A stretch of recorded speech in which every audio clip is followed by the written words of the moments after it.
안녕하세요. 이베스트 투자증권의 염승환 이사입니다. 계좌를 신규 개설한 고객님께 요약집 주식 상품권 10달러를 드리는 이벤트를 진행합니다. 영상 하단 더 보기란을 통해 많은 참여 바랍니다. 네, 안녕하세요. 이베스트 투자증권 염승환입니다. 2023년 2월 8일 시장 함께 읽기 시작하겠습니다. 아까 제가 라이브 하는데 한 분이 이거 영원히 시장 함께 읽기 계속 했으면 좋겠다 이러시는데 뭐 영원히 못하겠죠. 그죠?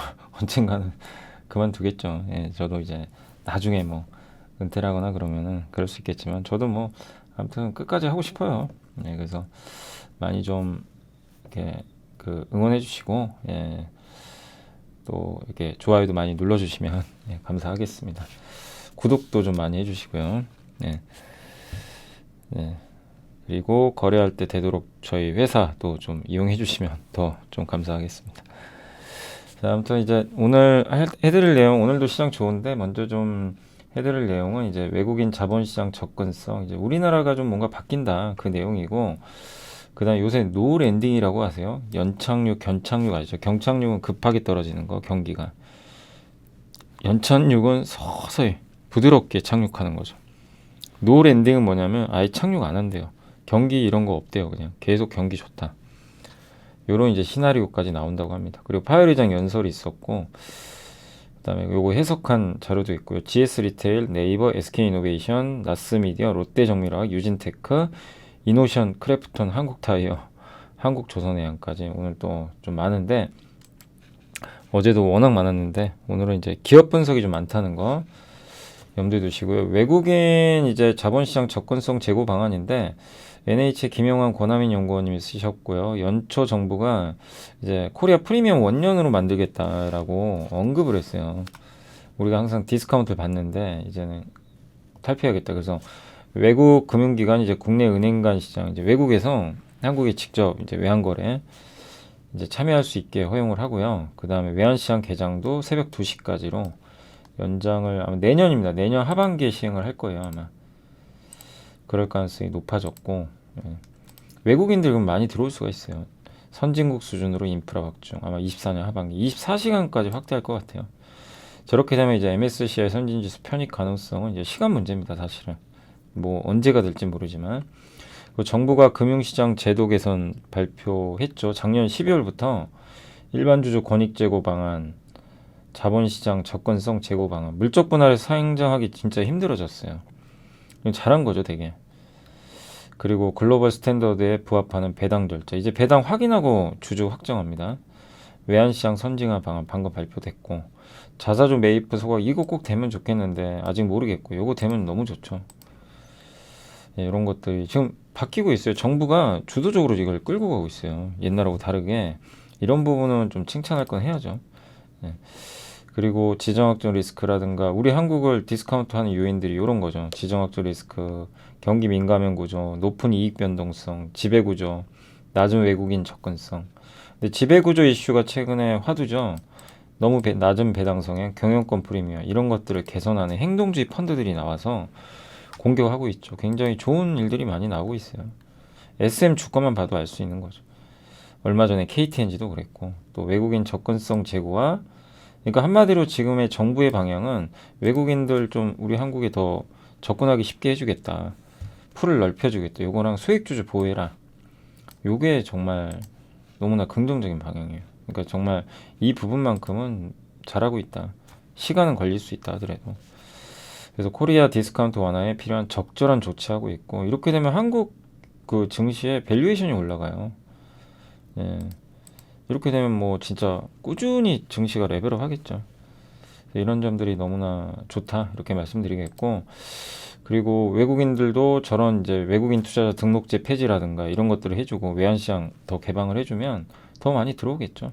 그리고 요새 행동주의 펀드도 움직임이 정말 거세잖아요. 이런 행동주의 테마 부각 가능성도 뭐 있다 이런 내용이고, 한국의 하른반은 명확한 이유는요, 배당이 너무 작아요. 근데 오늘 한 가지 의미 있는 일이 발생한 게, KB금융이 배당 성향, 그러니까 배당 성향하고 주주 환원, 이 자사주 뭐 매입소가 이런 거 합쳐가지고 전체 이익의 한 33%인가요? 예, 환원율을 높여버렸어요. 이건 굉장히 고무적인 겁니다. 예, 이제 앞으로 기업들은 점점 배당, 주주 환원에 신경 많이 쓸 겁니다. 그러니까 여러분들이 지난 2년간 너무 고생했잖아요. 근데 기본적으로 돈 잘 벌고 그런 저평가된 기업들을 너무 함부로 버리지 마세요. 배당만으로도 좋은 결과들이 나올 것 같아요. 지금 분위기는. 그렇게 바뀌어가잖아요. 그래서 시간과 함께 하시고 그런 기업들이 싸게 거래되면 뭐 미래를 보고 또 더 투자할 수도 있는 거죠. 예. 그리고 요건 노 랜딩인데 이제 경착륙 뭐 이런 게 아니라 아예 랜딩 없다. 착륙 안 한다. JP모건이 얘기를 했대요. 그러니까 좀 황당하죠. 다 경기 침체 얘기하고 있는데 착륙 자체를 안 한다고? 근데 가장 중요한 근거는 예상보다 너무 고용이 좋대요. 맞아요. 이거는 명백합니다. 지금 고용이 너무 뜨겁죠. 관광산업의 정상화 진행되고 있고, 그러니까 이게 고용이 좋은 이유가 관광산업의 정상화가 지금 진행이 되고 있대요. 네, 그래서 그동안 미국 일자리 수 서프라이즈 견인한 건 교육하고 의료인데, 특히 레저 부분이, 그러니까 지금 리오프닝 하니까 레저 부분 일자리가 12.8만 명. 근데 아직 이걸 100% 회복을 못했어요. 네, 그럼 더 증가하겠죠. 그리고 국방산업 있죠. 전쟁 나가지고. 이게 또 오히려 미국 그 경기에는 호재라고 합니다. 여기 지금 나온 거는. 국방산업 생산과 국방 수주액이 양호하다. 국방업적 생산 및 수주 증가가 여타 산업에 미칠 전후발 효과를 고려하면 우크라이나 전쟁으로 인해서 미국 국방산업 수혜가 오히려 제조업 경기에는 좀 긍정적으로 작용하고 있다. 이런 내용이고, 그러니까 관광과 국방만 가지고는 미국 경기 침체 막는 건 아닌데 하단을 막아주죠. 그리고 만약에 3월이나 5월에 금리 인상이 끝나고 관광 국방산업 모멘텀이 노랜딩 시나리오 환율을 높인다면 굉장히 긍정적인 거죠. 어떻게 보면. 노랜딩, 그러니까 침체가 없는 시나리오예요. 지금 이제 여전히 좀 비관적으로 보신 분들이 비싸다, PER 높다 이 근거로 계속 안 좋게 보신 분들도 계세요. 근데 만약에 저 노랜딩 시나리오가 맞으면 그건 이제 완전히 이제 어긋나 버리는 거죠. 그래서 어쨌든 연초 주가 랠리로 불거지고 있는 경제 펀더멘탈과의 괴리 현상 이게 해소되는. 근데 이건 뭐 하나의 시나리오라 이걸 그대로 믿으시면 안 됩니다. 경기 침체 온다고 가정을 하는 게 맞아요. 경기 연착륙이냐 경착륙이냐. 근데 하나의 시나리오로 침체가 안 올 수도 있다. 근데 그거는 우리가 계속 뭐 체크하는 수밖에 없어요. 지금 당장 알 수는 없잖아요. 그죠? 근데 지금 나오는 지표들은 의외로 노 랜딩에 좀 무게를 두고 있고 이게 서비스 부분 취업자인데 미국 관광 소비 보이시죠? 급격하게 늘고 있고 그 다음에 개인 소비 중 서비스액 소비입니다. 이게 서비스 취업자 수 뭐 급격히 늘고 있어요. 그 다음에 이게 국방 우주업종 산업 생산 지수입니다. 전쟁 나고 나서 많이 올라버렸죠. 실제 영향 주고 있고요. 국방 수주액입니다. 다른 거는 제외한 거 차이가 많이 벌어졌죠. 그러니까 이게 미국 경기를 또 오히려 좀 지탱을 해주고 있다. 뭐 그런 내용인 것 같아요. 파웰 의장의 연설은 이건 기사 나온 걸 한번 그냥 이렇게 정리만 한 겁니다. 그래서 1월 미국 고용 지표가 급증한 거에 대해 예상보다 노동 시장이 매우 강하다고 평가를 했습니다. 고용 강하다. 디스인플레이션 이제 물가 상승률이 둔화되는 건 시작은 됐다. 근데 시간은 좀 걸린다. 그래서 금리 인상 더 할 수 있다. FOMC에 했던 얘기 그냥 그대로 한 거예요. 우리는 더 금리 올리는 게 적절하다. 한 번 더 올리겠죠, 당연히. 일정 기간 동안 제약적인 정책 수준, 뭐 원론적인 발언이고 예상보다 더 높게 금리를 인상할 수도 있다. 인플레를 낮추려면 약간의 고용시장 둔화가 수반돼야 하지만 이번 사이클은 옛날과 다르다. 왜냐하면 팬데믹 셧다운 때문에 공급이 안 됐죠. 또 거기다 리오프닝 하면서 갑자기 수요가 증가했고 그러니까 이런 것들이 갑자기 너무 사이클이 급격하게 이루어지다 보니까 좀 과거랑은 다른 것 같다. 고용만 봐서는 완전 고용이다. 그러니까 이게 경기 침체가 아니란 얘기예요. 예. 근데 아직 둔화는 안 됐지만 결국 둔화 될 거다. 고용도. 연준이 직면한 가장 큰 도전은 물가를 2%로 돌리는 게 이게 목표입니다. 이거를 무조건 완료하겠다는 건 맞아요. 그래서 금리를 쉽게 내릴 수는 없다. 예. 근데 내년에 2%의 근접은 내년에 낮춘다는 얘기잖아요. 그죠? 내년에 3번 낮추는 게 시장의 예상이거든요. 근데 내년에 2% 간다고 아예. 그러니까 이게 무슨 얘기예요? 결국 내년에 낮추겠네. 그래서 어제 미국 나스닥이 급등해버렸어요. 예. 그리고 디스인플레이션 시작됐다. 그러니까 어차피 물가는 꺾였다.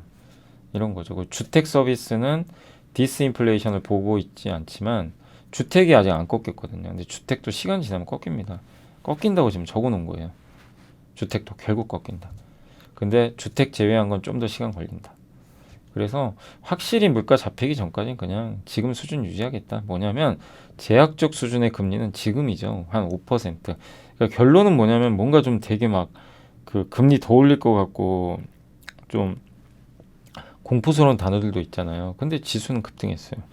가만히 읽어보시면 저 서비스 물가가 꺾일 때까지는 5% 금리 유지하겠다. 근데 내년에는 미국 전체 물가가 2% 갈 것 같다. 그럼 내년엔 낮추겠다. 요 얘기예요. 사실은. 그리고 이미 물가는 꺾였다. 다만 서비스 물가 꺾일 때까지는 좀 더 금리 유지하겠다. 이렇게 해석하시면 됩니다. 그래서 이제 사실상 좀 비둘기적인 발언들이 좀 나오면서 증시가 어제 나스닥이 급등해버린 겁니다. 요거 이제 이은택 연구원님이 이제 적어준 건데 이제 파웰 발언 관련해서 물가 크게 하락할 거다. 올해부터 디스인플레이션 시작됐고 단기 지표 영향 안 받는다. 1월 고용을 미리 봤다 하더라도 고용이 계속 강하거나 물가 강하면 금리 더 높아진다. 다만 고용 꺾인다. 6월이면 물가가 2%대로 의견이 좀 좁혀지고 있대요. 소비자 물가. 근데 연준 의장은 내년에 2%를 얘기하는데 시장은 2%가 오래 오지 않을까 보고 있고. 근데 이게 시장 예상과 지금 연준 예상이 좀 다르죠. 시차가 좀 있죠. 근데 시장 예상대로 2%로 간다고 쳐보세요. 연준이 난처해지겠죠. 틀린 거잖아요, 또. 2년 전에는 일시적이라고 물가 얘기했다가 욕을 많이 먹었고, 지금 뭐죠? 아니다. 내년에 2% 간다. 근데 만약에 올해 2% 오면 또 난처해집니다. 그래서 미리 좀 발을 뺀 거예요. 약간 도망갈 여지 만들었다는 그런 표현 같아요. 난처해지니까. 그렇다고 이은택 연구원님이 이 금리 인하를 지지하는 건 아니래요. 왜냐하면 장기적으로 인플레는 살아있대요. 근데 그럴 수밖에 없어요. 왜냐하면 옛날로 당장은 못 들어갑니다. 왜? 탈세계하잖아요. 탈세계야. 이런 시대이기 때문에 옛날로 돌아가기는 어렵습니다. 왜냐하면 비용 자체가 올라가요. 미국에 공장을 짓는다고 생각해보세요. 그 인건비만 해도 물가 상승 원인입니다. 그걸 시작을 했는데 물가 옛날로 돌아간다. 그건 오히려 그게 이상한 거죠. 근데 이제 이 너무 높았던 물가 이렇게 꺾이는 거예요. 근데 옛날처럼 저물가로 가기는 어려운 거죠. 그 장기 인플레는 살아있다고 보는 겁니다. 그래서 예전보다는 높은 금리가 나올 수밖에 없어요. 옛날에 1%대 금리가 이제 나오긴 어려운 거죠. 근데 지금의 5% 금리도 좀 너무 많이 올라온 거죠. 그래서 좀 나중에 정상은 될 텐데, 아무튼 이제 그건 나중에 좀 생각할 문제고, 아무튼 연준 대화에 문제가 있다. 차라리 인플레가 하락할 것 같다. 하지만 여전히 고용이 강하다. 이건 기회다. 이 고용이 강한 걸 이용해서 인플레 근원 끊어버리겠다. 이렇게 아예 세게 나갔으면 긴축 믿었을 텐데 지금 이러지도 저러지도 않는 것 같습니다. 아무튼 1분기엔 긴축 중단할 것 같고요. 2분기엔 금리 인하 논의할 것 같다. 연준의 지금 흐름으로는. 그게 과시화되면 PER 13배. 13배면 한 후반 되네요. 2,500 후반? 그런 정도 계산되는 것 같더라고요. 아무튼 그럴 것 같고 그건 이제 지켜봐야죠.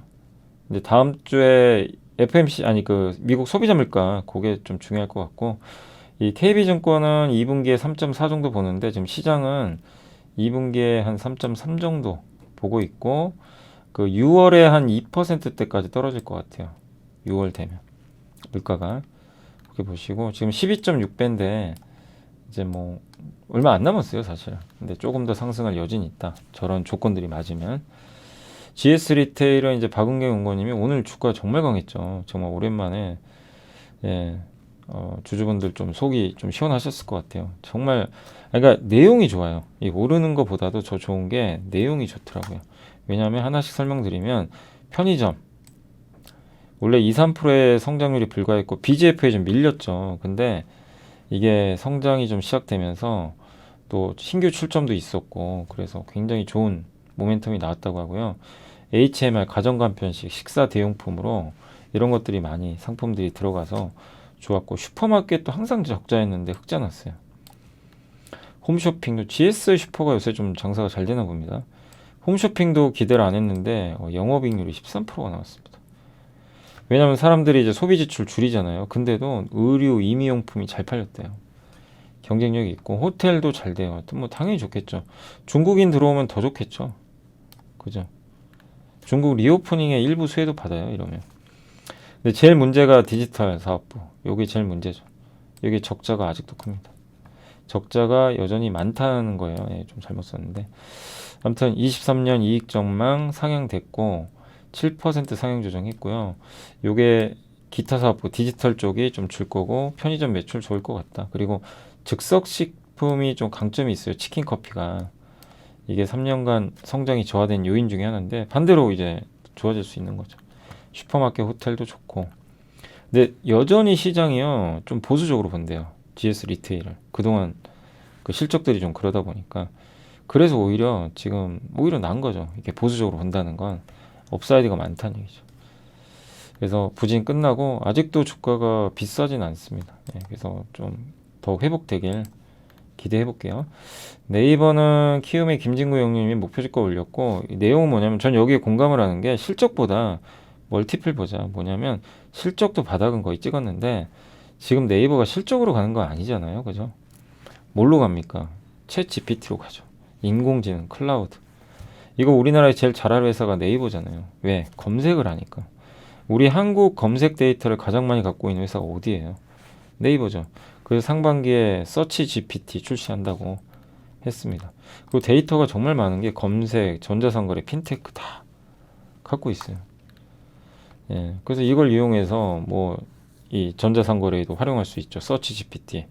지금 이 시점에서 가장 그러니까 내가 원하는 컴퓨터가 있어. 뭐 예를 들면 예, 나는 이 정도 사양에 이 정도 가격에 이거를 그럼 내가 일일이 찾아봐야 되죠. 옛날에는 이거 검색해 가지고 이렇게 봐가지고 또 누가 추천한 거 있나 링크 따라가고 근데 그게 아니라 이런 시대가 오는 거예요. 챗 GPT를 이용을 하면 나 지금 100만 원 있는데 노트북 나 뭐 사무용으로 쓸 거고 이 정도 스펙이 있으면 좋겠고 그리고 평가가 좀 좋은 거 예, 시중에서도 뭐 전문가들의 평이 좋고 이런 거 좀 찾아줘 몇 개만 그러면 이 서치 GPT가 찾아주겠죠. 그러니까 바로 그냥 딱딱딱 띄워주겠죠. 옛날에는 이걸 내가 찾아야 됐어요. 클릭해서 들어가서. 그러니까 수고로움을 덜어주는 거죠. 그럼 여러분이라면 안 쓰시겠어요? 예, 많이 쓰겠죠. 그러니까 일반 검색 시장이 없어지는 건 아니에요. 근데 이제 서로 보완하겠죠. 그래서 네이버가 만약 이걸 성공하면 굉장히 강점이 있는 거죠. 왜냐 한국어를 하니까.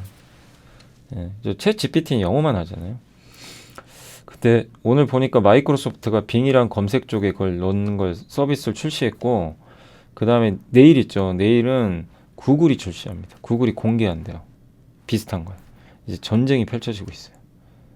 그러니까 요새 반도체 기업들 주가 강한 건 약간 그런 게 반영됐는데 예, 어떻게 지금 움직이는지 아시겠죠. 예, 그래서 네이버가 이제 올라가는 건 그것 때문입니다. 실적보단 예, 요 서치 GPT.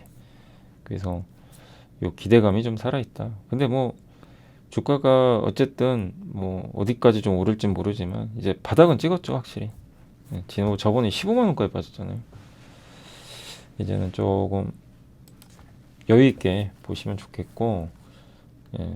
근데 지금 뭐 이제 뒤늦게 투자하는 건 아니죠. 예, 좀 올라갈 때 또 약간 올라왔으니까 좀 지켜보는 게 좋겠습니다. 보유는 괜찮은데, 그리고 SK이노베이션은 대부분 전망들이 안 좋더라고요. 그러니까 실망. 제가 읽어보니까 아니 올해 흑자 날 걸 기대했는데 올해 흑자 안 난대요. 내년입니다, 내년. 그리고 작년에는 작년에 흑자 난다 그랬는데 그 전에는 그러니까 이제 시장 참가자들이 못 믿는 거예요. 야, 너네 언제 흑자 낼래? 그 주가가 어제 폭락한 거예요. 근데 이제 오늘은 좀 반등했지만 미래에셋증권의 이진호 연구원님은 좀 다르게 목표 주가 올려버렸어요. 근데 이 논리가 뭐냐면 돈 못 벌죠 아직은. 근데 매출액 15조 원 정도 되는 배터리 사업 가치가 겨우 5조 원밖에 안 되냐. 이제 이 얘기예요. 예. 그래서 이게 좀 너무 과할 정도로 좀 배터리 사업 가치가 반영이 안 됐다. 이렇게 좀 보고 있는 것 같습니다. 목표 주가를 올렸고요. SK온 기업 가치를 기존 5조 원에서 12조로 좀 올려버렸습니다. 이게 왜 5조 원밖에 안 되냐 이거죠. 사업 가치가. 매출은 잘 되는 거는 이건 좋은 거예요. 일단 물건이 팔려야죠. 근데 이 돈을 못 버니까 시간은 걸릴 수밖에 없다는 거 염두에 두시고 지주사 할인율을 원래 SK온이 자회사니까 할인을 많이 하는데 이 과거와 달리 이 할인율을 줄인 이유가요. 50%로 물적 분할하고 상장하기가 쉽지가 않아요. 아마 SK 이노베이션도 SK온 상장할 때 쉽지 않을 겁니다. 아니면 상장을 하더라도 주주 가치를 훼손하면 안 돼요. 그러면 이제 뭐 기존 주주분들한테 SK온 주식을 주든지 아마 그런 일들이 나오겠죠. 일부를. 예. 그래서 이 할인율을 좀 줄여야 된다. 요 내용이고, 그리고 올해 출하량 늘 거고, 연간 영업 흑자는 내년이고, 예. 그렇지만 분기별로 좋아질 것 같아요. 왜냐하면 올해는 신규 라인 가동이 없대요. 작년에 뭐 공장들 있죠. 뭐 저기 헝가리나 미국 쪽에 공장을 이제 건설해서 가동하다 보니까 처음에 수율이 안 나오니까 비용이 엄청 들어갑니다. 근데 올해는 그런 게 없대요. 신규 공장 가동. 그러면 이제 매출만 나오면 이익이 늘어날 가능성이 있고요. 예, 그리고 수율도 개선 중이다. 그래서 오늘 주가는 이제 이런 것들을 좀 반영해서 좀 올라갔는데 시간은 걸립니다. 뭐 실망할 수밖에 없는 게 돈을 못 버니까. 정유는 그래도 아마 괜찮을 것 같은데, 그래서 주가가 좀 많이 가려면요, SK온이 24년도에 흑자전환 얘기를 했잖아요. 올해 흑자전환 하면요 주가 많이 오를 거예요. 그거를 해주면 좋겠는데, 그럼 우리가 뭐 계속 지켜봐야 될 것 같습니다. 아무튼 매출이나 이런 거 봤을 때 주가는 지금 저평가돼 있다 라고 보시면 되겠고, 나스미디어는 실적이 안 좋았어요. 근데 밸류는 되게 낮아요. 워낙 낮기 때문에. 저번에 한번 옛날에 한번 넷플릭스로 확 올랐다가 그냥 다시 원위치 됐죠. 근데 그게 생각보다 기대에 지금 못 미쳐요. 이번에 또 광고 시장 안 좋은 거 아시죠? 올해는 제일기획 이런 것만 봐도 주가가 못 가죠. 이제 왜냐면 광고 시장이 경기 침체 때문에. 예. 근데 이제 핵심 모멘텀은 OTT, 넷플릭스에 들어가는 광고뿐만 아니라 OTT 광고 시장이 열릴 텐데, 요거 관련해서 이제 디지털 광고가 10조에서 TV가 4조 원 정도 시장을 포함하게 돼서 14조 원까지 좀 확대가 될 것 같다. 요런 좀 내용입니다. 그러니까 10조 디지털 쪽에서 TV, 요런 OTT 여기 붙으면서 광고 시장이 늘어가는데, 여기에 이제 선두 사업자거든요. 넷플릭스랑 계약을 맺었죠. 그래서 비밀번호 공유 정책 있죠. 서로 이 계정 나눠서 보는, 그걸 폐지를 하게 되면 이제 오히려 OTT 광고 구독제 모델이 이게 저가형 상품이잖아요. 그래서 대안이 될 수 있다 보고 있는 것 같아요. 그래서 좀 시간 걸립니다. 이게 실적이나 이런 것들 때문에 광고 관련된 기업들의 주가가 당장은 크게 오르긴 좀 어렵지만 OTT 광고가 증가하는 방향성 맞으니까 좀, 예, 점진적인 상승은 좀 가능하다. 단 시간은 좀 걸립니다. 밸류도 싸니까요. 예, 다만 좀 아쉬운 부분은 있어요. 실적이 어쨌든 기대에 많이 못 미쳐서 조금 주가는 지지부진할 가능성은 있다는 건 염두해 두시면 좋겠습니다. 그래서 OTT 광고가 얼마만큼의 효과 나는지가 결국 주가를 좀 결정 지을 것 같아요. 예, 그래서 지금 뭐 워낙 기대치가 낮은 상태니까, 예, 가만히 좀 지켜보시는 것도 좋을 것 같습니다. 그 다음 IBK의 이동용건이 롯데정밀도 별로 안 좋았어요. 그래서 4분기 실적 안 좋았고 주력 제품이 적자 전환했고 정기 보수까지 진행을 했습니다. 네. 근데 이제 그래도 하단이라고 보는 이유는 현금이 많아요. 5,780억 순현금 갖고 있고 시총이 40%가 되고요. 지분법 회사인 롯데 이네오스 화학이 이 태양광 전지에 들어가는 이 원재료 요것도 증설을 해서 아마 요거 생산량이 늘어나면 실적에도 잘 반영이 될 것 같고, 자기 자본 이익률이 올해는, 그러니까 작년이죠, 6%까지 떨어진 걸로 나오는데 올해는 아마 회복될 것 같아요. 그래서, 예, 실적 부진은 좀 반영은 됐고 주가가 많이 빠졌으니까 현재 PBR이 0.6배거든요. 근데 ROE가 6%면 그냥 지금 바닥이에요, 사실 밸류상으로. 근데 만약에 ROE가 10%로 올라간다면 올해 주가는 따라가는 거죠. 그래서 결국 이제 계속 체크할 건 하단은 어느 정도 나온 것 같은데요. 밸류가 이제 계속 레벨업 하려면 실적입니다. 실적이 다시 개선되는지 지켜보면 된다. 그래서 어느 정도 바닥인데 역시 확인이 필요한 그런 구간이고, 유진테크는 이제 송명석이 온 거니 하이투자에 목표 주가 낮췄습니다. 왜? 실적 안 좋을 거니까. 올해 실적들이 대부분 안 좋을 거예요. 어제 보니까 한미반도체도 실적이 안 좋더라고요. 주가는 왜 올라갔을까요? 인공지능 때문에, 챗GPT. 그래서 어제 조금 너무 흥분하지 말자고 말씀을 드린 거예요. 예, 왜냐하면 이게 실적이나 펀더멘탈로 간다기보다는 요새 테마로 가버렸어요. 근데 아마 장비 회사들이 실적이 좋기는 어려워요. 올해까지는. 왜? 투자 줄이는데. 특히 하이닉스 비중이 높은 기업들은 더 타격이 불가피합니다. 아무튼 그래서 실적은 좀 기대를 해야 할 것 같지만 그래도 장기적으로는 성장은 된다. 그리고 장비사들은 삼성과 하이닉스 주가 연동돼요. 왜냐하면 주가 좋아지면 업황 좋아진다는 얘기고 업황 좋아지면 투자 늘어나거든요. 그래서 삼성, 하이닉스 주가가 더 중요한 거고요. 그리고 실적은 아마 내년 이후부터는 좋아질 것 같고 올해는 낸드 장비 있죠. 낸드 플래시. 여기는 출하가 잘 안 되고 디램 쪽은 좀 괜찮을 거라고 합니다. 예. 그래서 낙폭도 크고 유진테크도 PBR이 거의 바닥에 있던데요. 밸류가. 그래서 뭐 안 좋지만 다 알잖아요. 그래서 계속 보유 관점 유지하셔도 될 것 같고 그 다음에 이노션은 NH투자증권의 이화정 연구원님이 목표 주가 62,000원 정도 유지 얘기를 해주셨고 외형 성장 둔화 그러니까 이것도 광고잖아요. 근데 이번에 실적은 잘 나왔어요. 왜 그러냐면 월드컵 때문에 지난해 월드컵이 흥행해버렸죠. 그죠? 16강 가면서 그런 부분들이 좀 긍정적으로 일단 실적에도 녹아든 것 같고 그리고 밸류에이션도 굉장히 낮고요. 주주 환원도 좀 적극적이라고 합니다. 신사업 두 개가 있는데 메타 모빌리티라고 이 전기 화물차 측면에다가 광고 붙여가는 거예요. 요게 23년이나 올해나 내년에 아마 승인 획득되지 않을까. 규제 샌드박스. 그럼 이제 그거를 할 수가 있는 거죠. 그리고 모빌리티 광고 요 시장을 선도하지 않을까. 요거는 이제 신사업을 한번 지켜봐야 되겠고 스포츠 마케팅은 대회 운영하고 중계권도 판매하고 이런 건데 국제당구연맹하고 MOU를 맺었대요. 양해각서. 근데 이 신사업은요. 이게 성공할지 안 할지는 몰라요. 언제 될지. 그러니까 우리가 이런 모멘텀은 있는데 여기에 흥분하실 필요는 없어요. 중요한 거는 광고 경기 지금의 실적 호조가 이어질지 요겁니다. 그래서 다만 이제 이노션도 올해 환경이 만만치는 않아요. 월드컵도 없고 하니까. 그래서 올라가더라도 점진적인 우상이 예상하고 긍정적으로 보는 이유는 여전히 저평가입니다. 밸류가 저 바닥에 가 있어요. PBR 밴드 한번 찾아보세요. 그냥 저 아래쪽에 그냥 지하실로 가 있습니다. 그래서 여유를 가지고 보유하시면 좋지 않을까 싶고요. 안녕하세요. 이베스트 투자증권의 염승환 이사입니다. 계좌를 신규 개설한 고객님께 요약집 주식 상품권 10달러를 드리는 이벤트를 진행합니다. 영상 하단 더 보기란을 통해 많은 참여 바랍니다.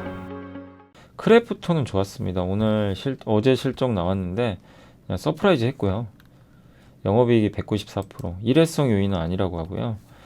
아니 모바일이 잘 나왔는지 이 플레이스테이션 게임인데 요건 좀 확인해 봐야 된다고 하고 모바일 매출이 잘 나왔으면 오히려 더 좋은 거고 펍지라고 해가지고 배틀그라운드 있죠. 그 이렇게 서바이버 막 총 쏘고 저기 상대편 막 내가 죽여야 내가 살아남는 게임이 있어요. 그게 이제 그 배틀그라운드란 게임인데 어마어마한 흥행을 한 게임인데 요게 아마 12월부터 중국 중심으로 반등을 한 것 같습니다. 중국의 게임 규제도 완화되고 그래서 모바일 매출 긍정적일 것 같고 PER도 낮고요. 주주 환원 정책도 발표했어요. 현금 흐름 있죠. 잉여현금에서 거기서 투자 금액을 뺀 거에 한 40% 정도를 자사주 취득 소각하겠다고 합니다. 한 2,800억 정도 되는 것 같아요. 그런 이제 자사주 소각을 한다고 하니까 이 부분도 이제 호재로 작용한 것 같습니다. 그래서 그동안 너무나 안 좋고 부진했지만 이제는 좀 분위기가 바뀌었다. 그래서 오늘 주가는 굉장히 좀 뭐 크게 올라갔죠. 예. 그래서 이제 더 나쁠 건 없는 것 같습니다. 그리고 내년에 신작이 아마 많이 나오는 걸 알고 있어요. 그래서 크래프톤도 한번 장기 투자해볼만 하죠. 기본적으로 돈은 잘 벌어요. 예. 어느 정도 버는 회사니까 현금도 많고. 한국타이어는 이제 저번에 실적 잘 나와서 주가 급등했는데 오늘 신한에서 목표 주가를 또 올렸습니다. 그래서 타이어 업황 좋고 가격 인상했고 그리고 또 한 가지가 원자재 가격이 많이 떨어졌어요. 예. 2,428달러 이게 고무 가격이 좀 최근에 떨어졌고요. 원재료비는 그래서 상반기에 투입되는 거는 작년 고점 대비 한 3에서 5% 정도 하락 예상하고 그리고 올해 실적보다 더 주목할 게 전기차용 타이어. 이 비싼 거 아시죠? 전기차 타이어가. 여기 신차에 들어가는데 오리지널 타이어랑 리타이어가 있어요. 5위는 신차용 오리지널.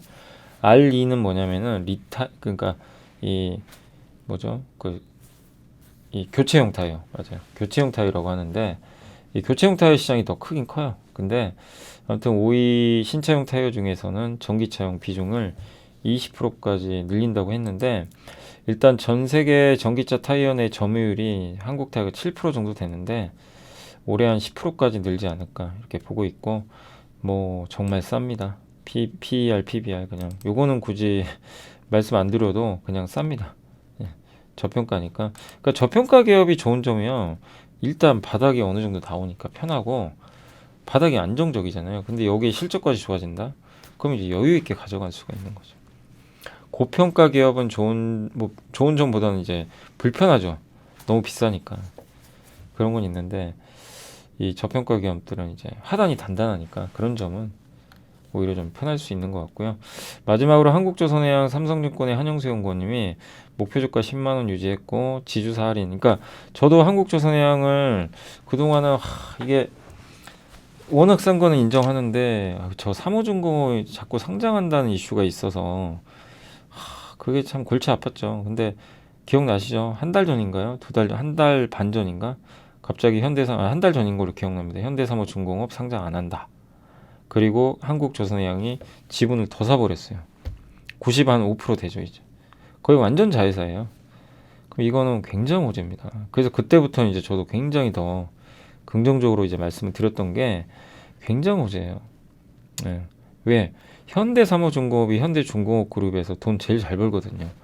수주도 되게 많이 했고 이 고부가 가치 선박을 많이 수주했어요. 근데 이번에 실적 보셨어요?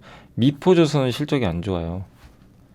미포조선이 빠진 이유는 저부가 가치 선박을 많이 수주했어요. 옛날에 2년 전에. 그게 지금 반영돼요. 그러니까 하반기엔 좀 좋아지겠죠. 현대미포도. 그 차이입니다. 근데 사모중공업은요 고가 선박을 많이 수주했어요. 그러니까 이 둘 간의 차이가 벌어져 버린 거예요. 근데 이 현대사모중공업은 한국조선해양한테 반영이 되니까 보시고 그래서 한조해한테 긍정적이고요. 이제 자회사 상장 안 하니까 그리고 뭐라고 밝혔냐면 이번에 IR에서 그 배당에 대해서 언급을 한 것 같아요. 자회사로부터 배당을 확보하겠다. 자회사가 누굽니까? 미포조선, 한국조선해양, 현대사모중공업이 돈을 벌면 이제 배당 주거든요. 여기. 예. 그러면 한국조선해양은 최대 주주니까 배당을 많이 받겠죠. 1.8조 원 현금 갖고 있고요. 이거 가지고 뭐라도 해야죠. 이거 원래 대우조선 인수하려고 마련한 돈인데 그대로 있어요. 그러면 자사주 소각이라도 하든지 해야죠. 뭐라도. 그게 맞는 거 아닌가요? 그죠? 예. 그렇게 해서 저걸 그냥 가만히 둘 게 아니라 주주를 위해서 뭔가 액션을 취해 주시면 좋겠습니다. 한국조선해양. 그 옛날에 현대중공업 상장한다고 해서 얼마나 피해를 많이 봤어요. 한국조선해양 주주분들이. 그거 보상은 해줘야죠. 그래서 일단 이거는 1.8조 원 정도 요거에 대해서는 기존의 주주분들한테 좀 어느 정도 돌려주는 게 좋지 않나. 뭐 배당이든 자사주 매입 소각이든 그런 게 좀 필요할 것 같고 신사업 투자도 하는데 STX 중공업이 엔진 사업 하거든요. 요거 인수하면 이제 현대중공업과 시너지 효과. 그래서 아무튼 여기 이 IR에서 요 얘기가 있었대요. 자회사들로도 받은 배당 최소 50% 이상 배당으로 지급하겠다. 배당이 늘어나겠죠. PBR도 역대급으로 났습니다. 가장 저평가돼 있잖아요. 그래서 한국조선해양에 대한 좀 긍정적인 시각 좀 계속 유지하시면 좋겠고 아까 제가 라이브 하다 보니까 현대미포조선 많이들 들고 계시더라고요. 물어보시더라고요 저한테. 근데 미포조선은 작년엔 좋았어요. 한조회랑 다르게 좋았는데 올해 실적이 그 기대에 못 미쳤고 주가가 비싸요. 다른 조선사보다 밸류가. 그래서 부러져 버려요. 실망하니까. 근데 결국 이것도 시간 문제고 오히려 7만 원 이하는 좋은 기회 또 아닌가요? 예. 수주도 여전히 견조하고 하니까 너무 실망할 필요는 없다. 다만 주가가 비쌌다는 게 그게 하나의 옥의 티였죠. 근데 그걸 충족을 못하는 실적 나오니까 부러진 겁니다. 그렇게 생각을 해주시면 될 것 같아요. 결국 시간 문제고 다만 이제 올해를 봤을 때는 한국조선해양이 좀 더 매력은 있다. 작년과 다르게 그렇게 생각을 해주시면 좀 좋을 것 같습니다. 자, 그래서 일단 이제 요 정도 좀 말씀을 좀 해드렸고, 예, 여기까지 이제 보고서는 다 말씀드렸고, 제가 이따가 이제 실적하고 요건 정리한 그거는 제가 장 끝나고 시황하면서 이제 그것까진 다 말씀을 한번 드리고 마무리하도록 하겠습니다. 자, 그리고 이제 실적 이제 좀 정리했는데 좀 많습니다. 어제 제가 거기 이노션까지 말씀드렸죠. 제이스텍 뭐 엄청난 실적이 한번 나왔고, 이노션 이제 기업들은 여러분들이 직접 한번 분석은 해보세요. 이노션까지 어제 설명드렸고, 그다음에 오늘 이제 그 어제 못 해드린 게 GS 리테일은 좀 늦게 나와서 GS 리테일, 크래프톤, 제주항공이 흑자전환 성공했고요. 어제 발표한 기업 중에 한국공항이 이제 그 지상 조업이라고 뭐 대한항공이 이 항공기가 뜰 때 여러분들 뭐 거기 항공기 탑승하기 전에 이렇게 뭐 어떤 차 같은 거 타고 가잖아요. 이제 그런 거 지상 조업해주는 그런 서비스를 하는 이제 업체가 한국공항인데 이거 리오프닝 수혜주죠 당연히. 그래서 PBR도 굉장히 낮고 그래서 실적 잘 나왔고 W게임즈가 오늘 발표했고요. 오늘 좋은 실적을 냈습니다. 기대보다 한 8.3%. 워낙 또 저평가돼 있고 소송도 이제 그 약간 그 소송 있었죠 일부. 그것도 이제 끝난 것 같고요. 오리온도 실적은 잘 나왔는데 이제 어느 정도 근데 주가에 이런 게 미리 좀 선반영 되다 보니까 또 많이 올랐죠 주가가. 그래서 조금 무겁고 한라건설 아시죠? 요게 잘 나왔더라고요. 오늘 314억. 그래서 103.8% 기대를 워낙 안 했어요. 근데 한라건설이 HLDNI가 깜짝 실적이 나오면서 좋았습니다. 그리고 JW 중해제약도 깜짝 실적. 예상보다 121%. 롯데정보통신도 모처럼 좋은 실적 냈어요. 그동안 계속 미스 났는데 이 롯데정보통신도 클라우드 데이터 센터 기업이에요. 그러니까 인공지능에 약간 이제 연동될 수 있는 기업 중에 하나죠. 롯데그룹에 데이터 센터가 필요하니까. 근데 이제 모처럼 호실적 내서 이제는 좀 기나긴 정말 그 뭐 인건비 부담 이런 것들이 있었는데 그런 게 좀 끝나가는 게 아닌가. 근데 내일 또 보고서 나오면 말씀드리겠고 두산바켓 아시죠? 굴삭기 요 회사도 실적이 잘 나왔습니다. 배당 수익률도 3.5 정도 나오는 것 같아요. 그리고 주가도 저평가돼 있고 요 밑에 이제 두산피오셀은 엄청 비싸죠. PER이 97배예요. 비싸요. 비싼 거 맞는데 그래서 쉽게 막 투자하기는 어려운데 다만 그냥 이제 저평가 고평가를 떠나서 잘 나왔어요. 실적은 막 적자 났다 이랬는데 이번 4분기에 179억 났습니다. 작년 적자 다 해소해 버렸어요. 한 번에. 그래서 잘 나온 건 잘 나온 겁니다. 뭐 어쨌든 여전히 고평가를 하더라도 그러니까 주가엔 긍정적이겠죠. 그래서 두산바켓, 두산그룹주들이 좀 실적들이 잘 나왔다. 이렇게 한번 정리를 한번 해드릴게요. 그리고 그 전자공시 중에서 좀 나왔던 것 중에 하나가 어제입니다. 어제 그 하이로코리 아시죠? 이게 그 피팅, 약간 성강밴드나 이제 뭐 태광하고 좀 비슷한 이제 그런 사업들을 하는데 이런 건 칭찬할 만해요. 자사주 소각 결정했어요.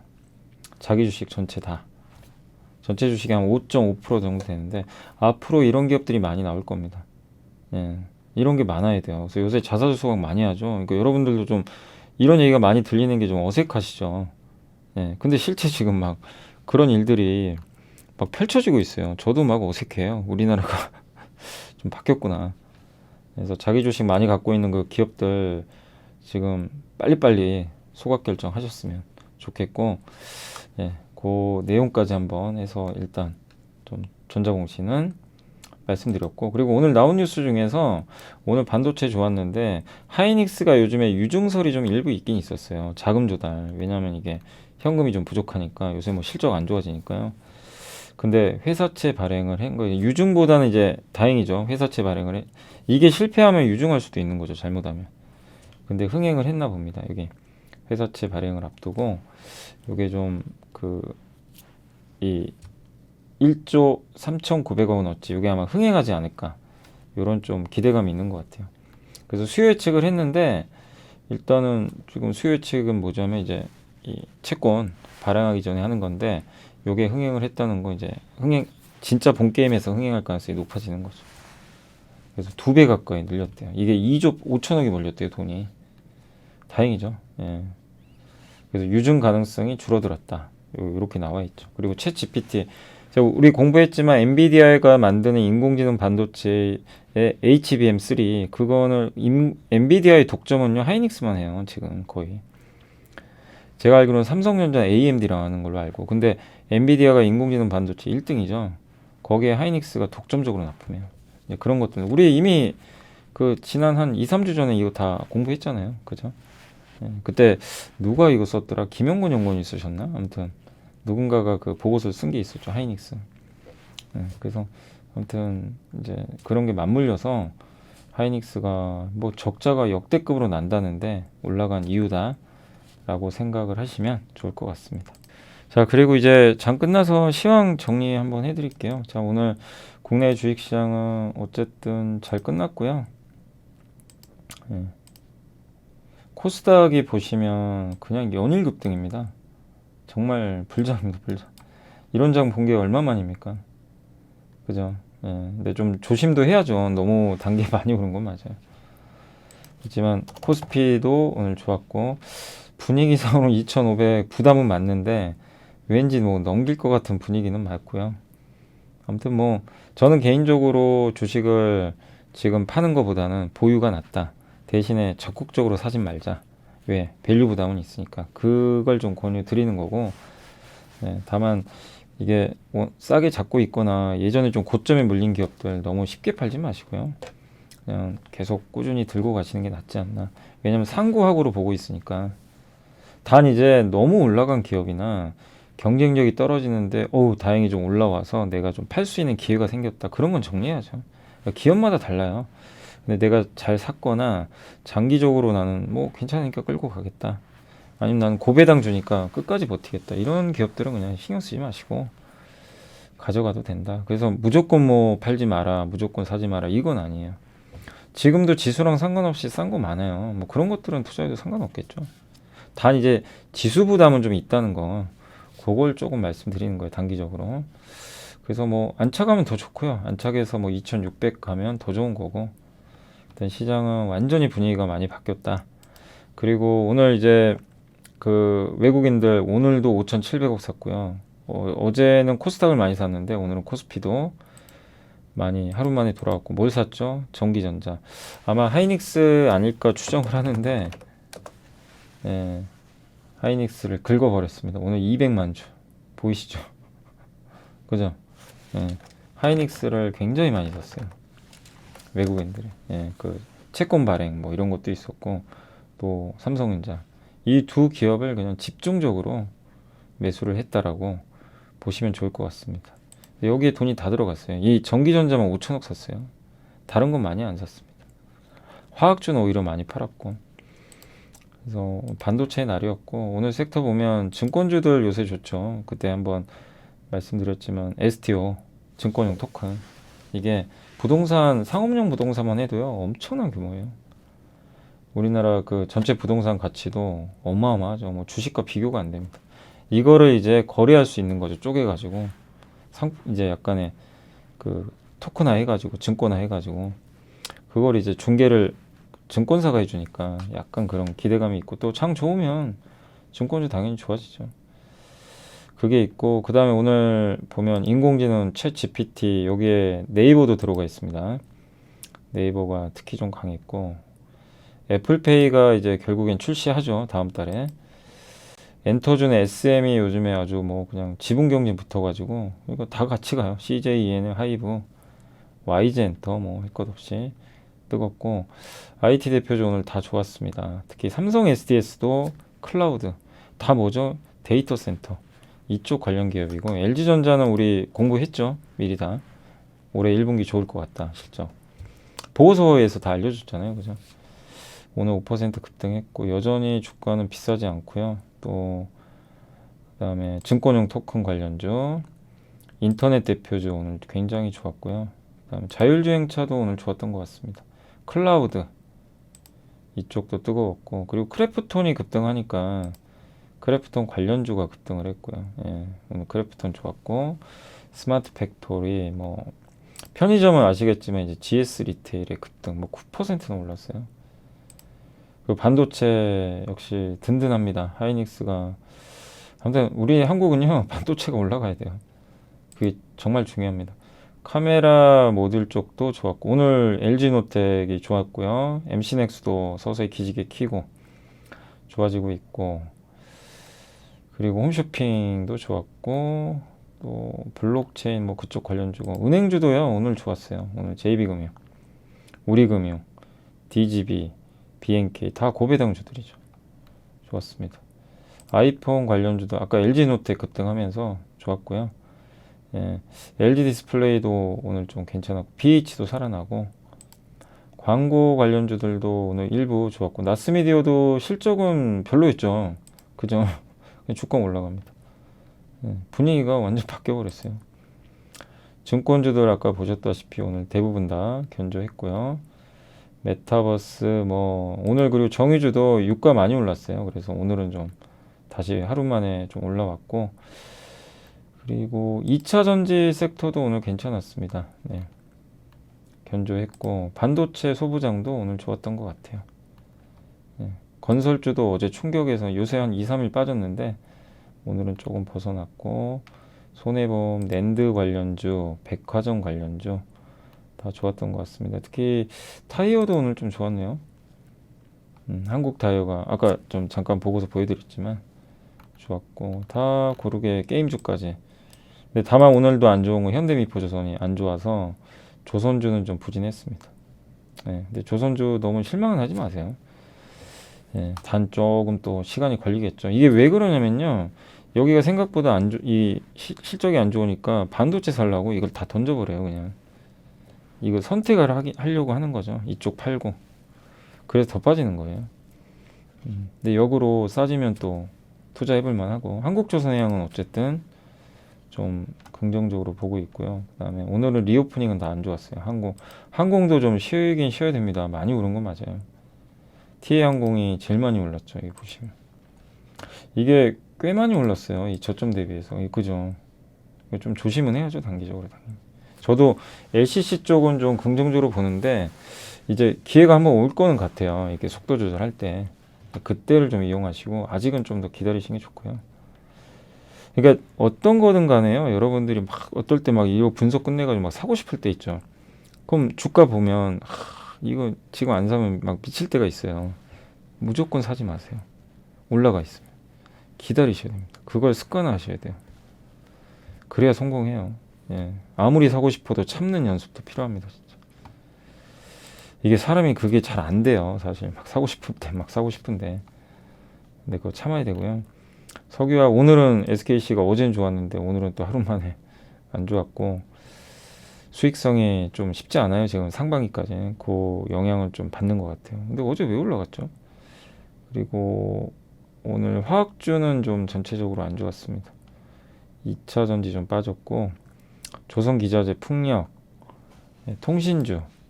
통신주도 체포 서비스 하거든요. 근데 역시 통신이라 그런지 무겁네요. 통신도 약간의 인공지능 관련주인데 시장이 인정을 안 합니다. KT 믿음, SK텔레콤도 인공지능 하잖아요. LG도 하나요? 제가 그것까지 모르겠는데 통신주 하거든요.